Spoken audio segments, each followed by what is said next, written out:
Alhamdulillahi Rabbil Alamin.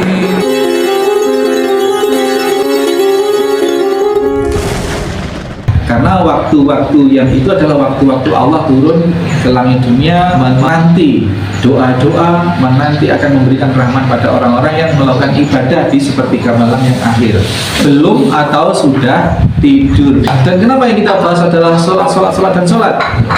Karena Rasul menyatakan bahwa iklamu anna khairu a'malikum as-sholat. Ya, ketahuilah kalian ketahuilah bahwasanya amaliyah ibadah ritual mahdoh yang paling baik itu adalah sholat.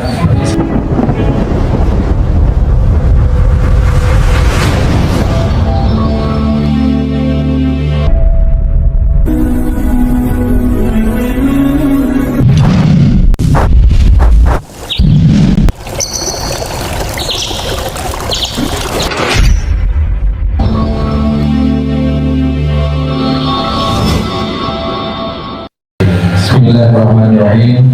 Assalamualaikum warahmatullahi wabarakatuh. Waalaikumsalam warahmatullahi wabarakatuh. Innal hamdalillah nahmaduhu wa nasta'inuhu wa nastaghfiruh wa na'udzu billahi min shururi anfusina wa min sayyiati a'malina. Man yahdihillahu fala mudilla lahu wa man yudlil fala hadiya lahu. Asyhadu an la ilaha illallah wahdahu la syarika lah. Asyhadu anna Muhammadan abduhu wa rasuluhu la nabiyya ba'dah. Allahumma shalli wa sallim wa barik ala Muhammadin wa ala alihi wa sahbihi wa mawala. Alhamdulillah, Bapak-bapak, Ibu, hadirin hadirat, saudara-saudari yang di majelis ini maupun yang tidak di majelis ini, rahimani wa rahimakumullah. Faedah yang ketiga adalah bahwasanya orang yang menghendaki man aradal ihtihad fil ibadah, orang yang menghendaki kesungguhan di dalam ibadah, orang yang menghendaki bermujahadah di dalam ibadahnya, maka dia harus menjaga diri dari hal-hal yang bisa melemahkan ibadah itu. Contoh kecil, misalkan orang yang ingin memulai sholat, membiasakan sholat tahajud. Nah, caranya bagaimana kalau ini betul-betul mendapatkan pengakuan dari Allah sebagai ahlul tahajud, ahli sholat tahajud, ahli sholatul lail? Ya, kita harus berupaya menghindarkan sebab-sebab yang bisa menjadi penghalang sholat tahajud itu. Diantaranya jangan bergadang, diantaranya itu. Terus kalau misalkan orang yang minum kopi itu menyebabkan sulit tidur, ya sudah, malam itu bisa tidak usah minum kopi. Itu diantaranya itu. Terus pokoknya mendeteksi apa sih yang bisa menghalangi saya untuk bangun malam itu, apa sih, ini dihindari.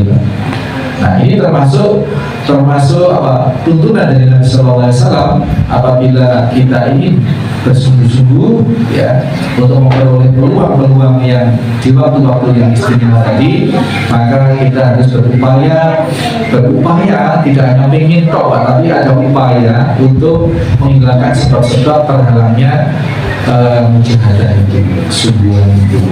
Kemudian faedah berikutnya adalah bahwasanya afdhalus sholatul ba'dal fardhu sholatul lail.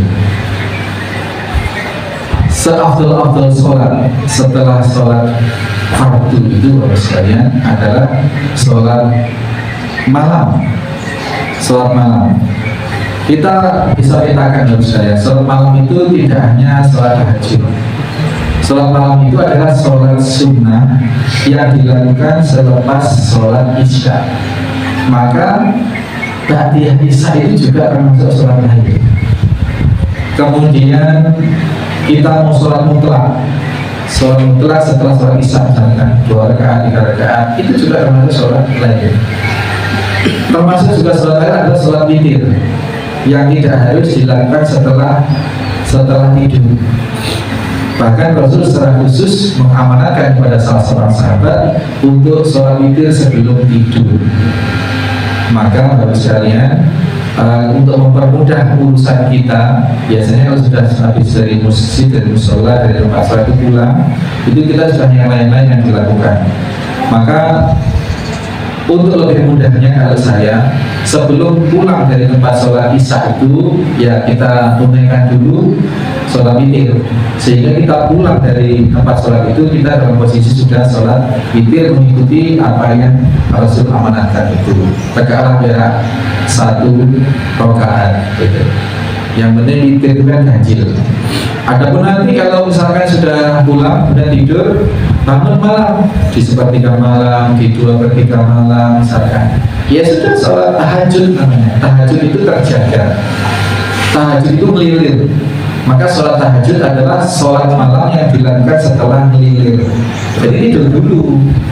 Nah, makanya yang dimaksud sholat tahajud itu adalah sholat lail yang dilakukan setelah tidur. Kalau sholat lail yang dilakukan sebelum tidur tidak bisa disebut sholat tahajud.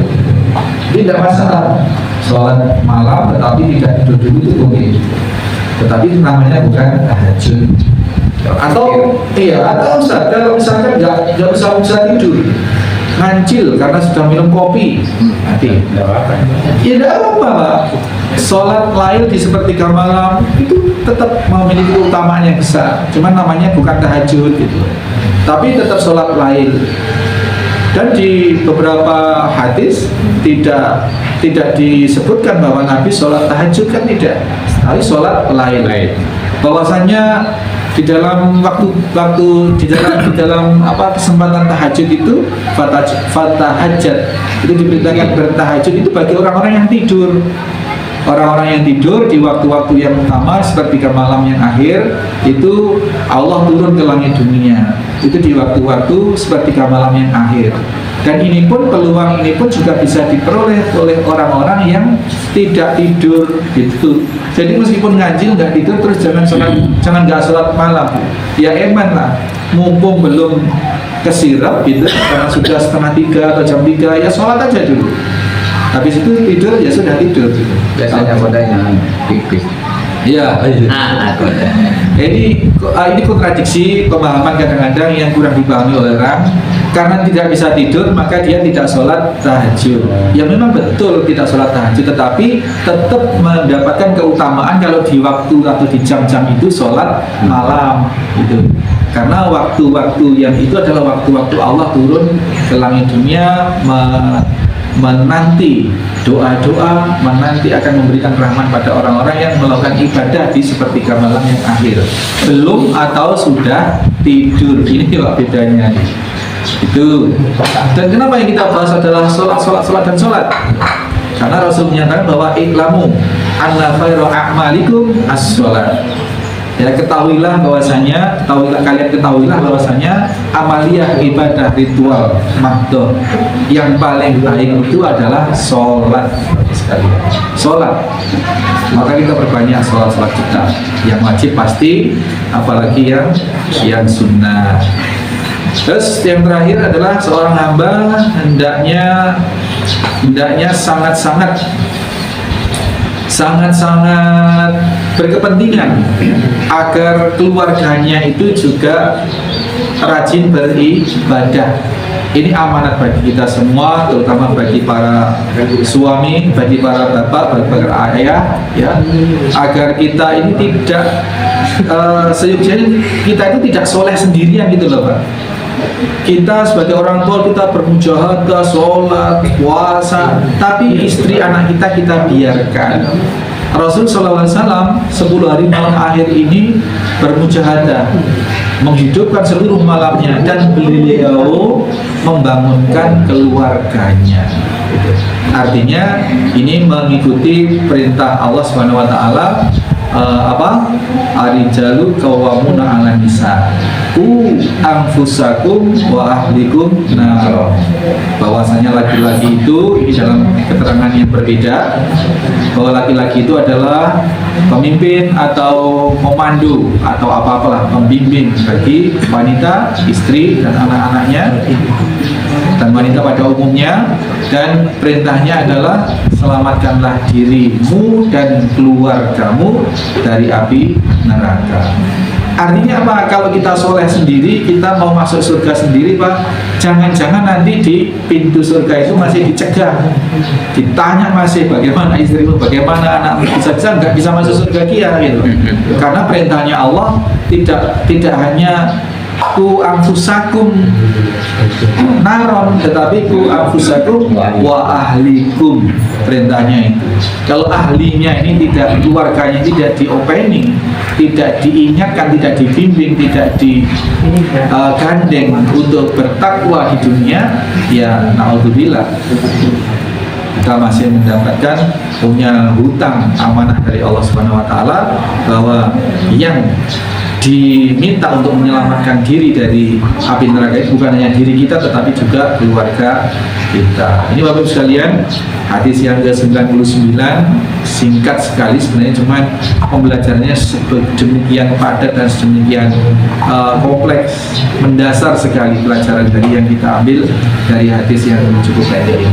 Hadis yang ke-99 singkat sekali sebenarnya, cuman pembelajarannya sedemikian padat dan sedemikian kompleks, mendasar sekali pelajaran dari yang kita ambil dari hadis yang cukup pendek ini. Monggo, sebelum kita sholat suruh 5 menit lagi, ada sesuatu yang ingin ditanyakan sebelum nanti Kom Dai pasti ngasih closing statement. Gimana Pak Haji? Salam. Lama tidak jumpa. Ada sesuatu? Monggo.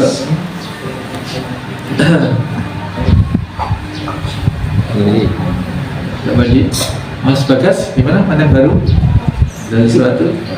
Ustaz, di lingkungan saya itu tidak ada yang bangun subuh, gimana? Saya kesulitan bangun subuh, misalkan. Ya sudah, awali. Kalau perlu, bikin keramaian. Ada musola tapi tidak dipakai sholat subuh, gimana? Ya sudah, awali. Atau gimana lah, pokoknya harus jadi suluh, jadi penerang. Atau didatangi yang punya musola, karena kadang-kadang ini milik saya ini. Iya, bisa di rumah itu. Bisa, boleh didatangi. Ya boleh, yang penting tapi ada beberapa kasus itu, tapi bukan di sini ya, di luar sana saya temui.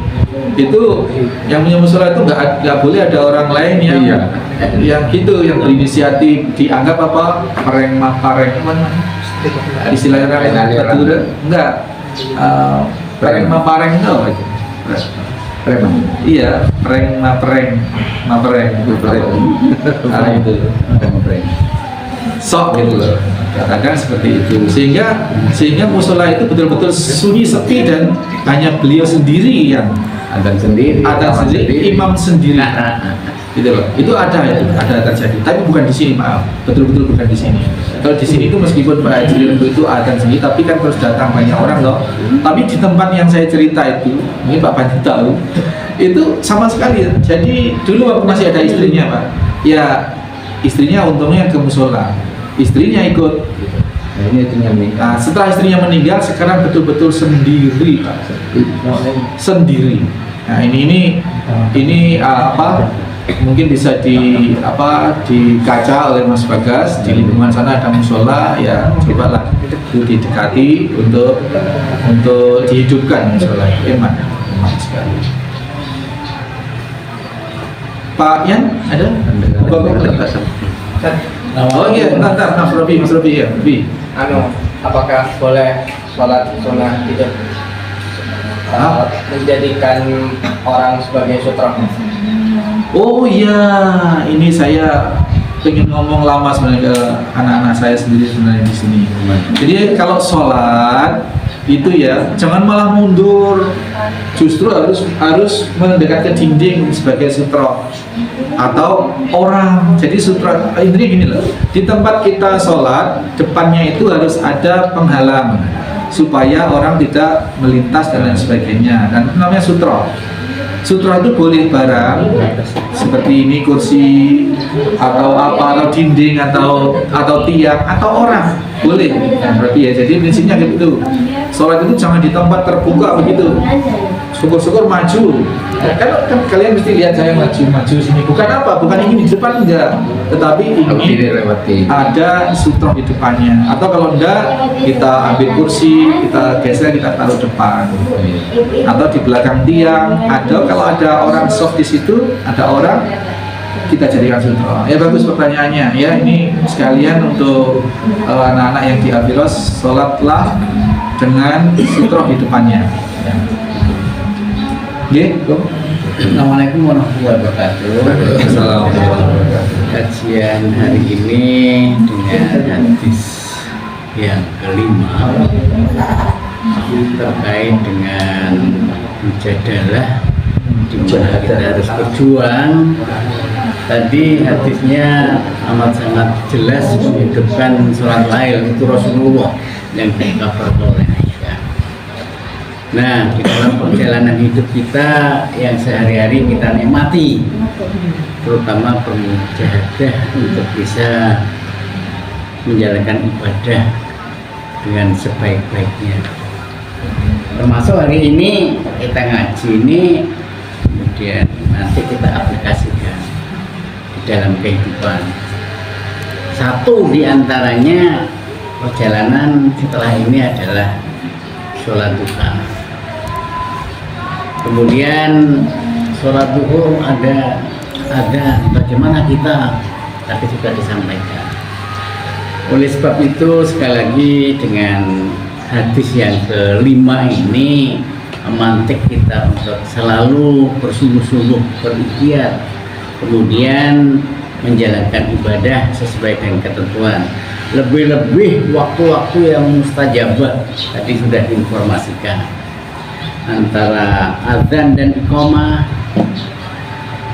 setelah mendekati atau menjelang terbenamnya matahari dan sebagainya. Terus waktu menunggu sholat, terutama maghrib ke isya. Maghrib ke isya itu yang pernah saya coba ini, setelah kita zikir sebentar, baca Al-Quran itu hampir 1 juz, mungkin bisa, kalau ukuran saya 1 juz ya itu sudah mualik, tapi ngaji saya ngaji pelan, tidak cepat gitu. Kemudian bangun subuh, mempersiapkan kegiatan-kegiatan subuhan itu. Nah ini kita analisis semuanya, refleksi kita dalam kehidupan sehari-hari, terutama yang masih punya sempat dan punya sehat ini. Kalau ini tidak kita manage dengan baik, berat. Di manage dengan baik, bagaimana kondisi waktu itu? Setan yang banyak, males dan sebagainya. Dan inilah perjuangan kita. Insya Allah dengan kajian ini akan membuahkan hasil, terutama untuk bersegera menunaikan ya ibadah yang sebaik-baiknya Allah. Terima kasih. Billahi taufiq wal hidayah. Wassalamualaikum warahmatullahi wabarakatuh. Termasuk apa yang kita lakukan sebagai bentuk mujahadah kita, sebagai pengharapan kepada Allah Subhanahu wa taala agar amal-amal kebaikan yang tersedia itu Allah mudahkan hati kita untuk melaksanakan. Subhanakallahumma wa bihamdika asyhadu an la ilaha illa anta astaghfiruka wa atubu ilaik. Assalamualaikum warahmatullahi wabarakatuh. Waalaikumsalam warahmatullahi wabarakatuh.